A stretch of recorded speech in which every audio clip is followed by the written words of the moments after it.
By now, each member pretty much knows where the other stands on this budget.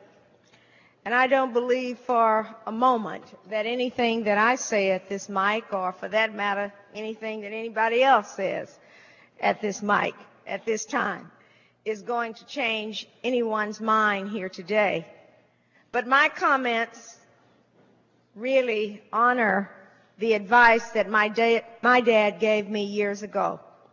He said two things that I think are applicable to a time such as this, for a moment such as this.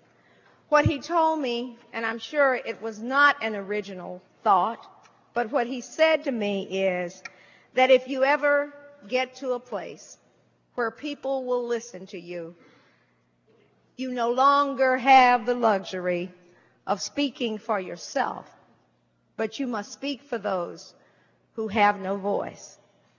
So today I speak for the children whose educational opportunities are sharply curtailed because of the elimination of full-day pre-K, which helped students who were not less intelligent but less exposed.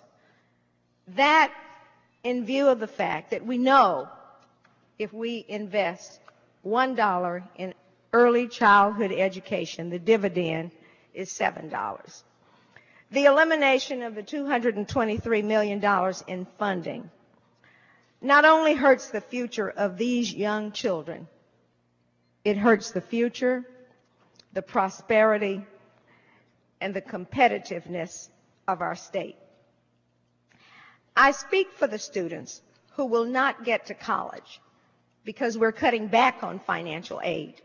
50,000 fewer Texas grants will be available in 2013 than today.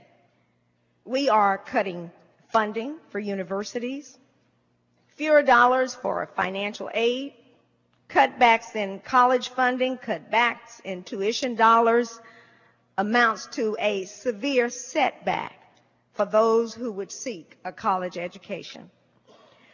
One of the lessons that we learned in South Africa is that no society can survive and thrive using the talents of only half of its people.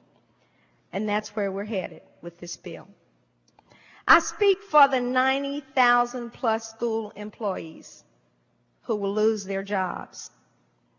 I speak for the elderly, those in their 70s, their 80s, and their 90s, who will not be able to live in nursing homes.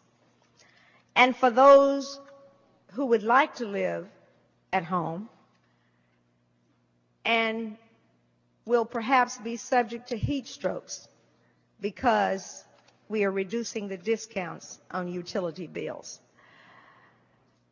I speak for those who have no voice, but those Texans also sing, Texas, our Texas.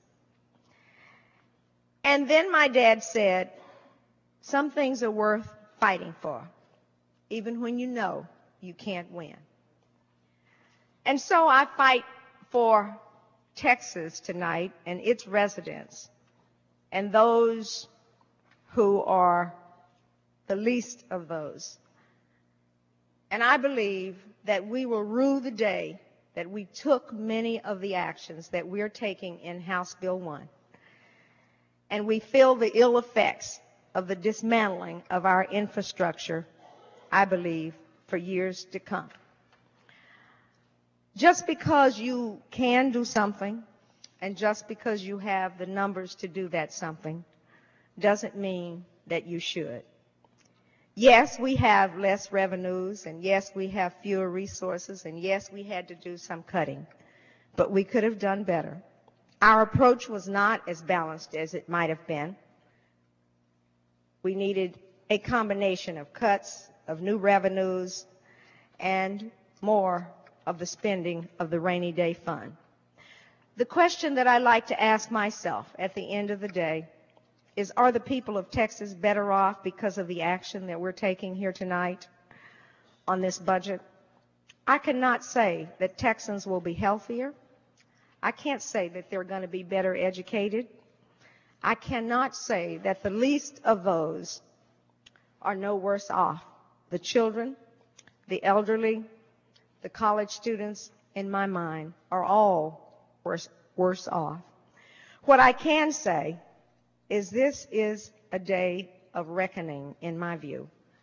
And in my view, we don't measure up to what Texas ought to be about. And so I must vote no, with all due respect, on this bill, because I do think there are people who have worked extremely hard under some very difficult circumstances and did the best that they could do.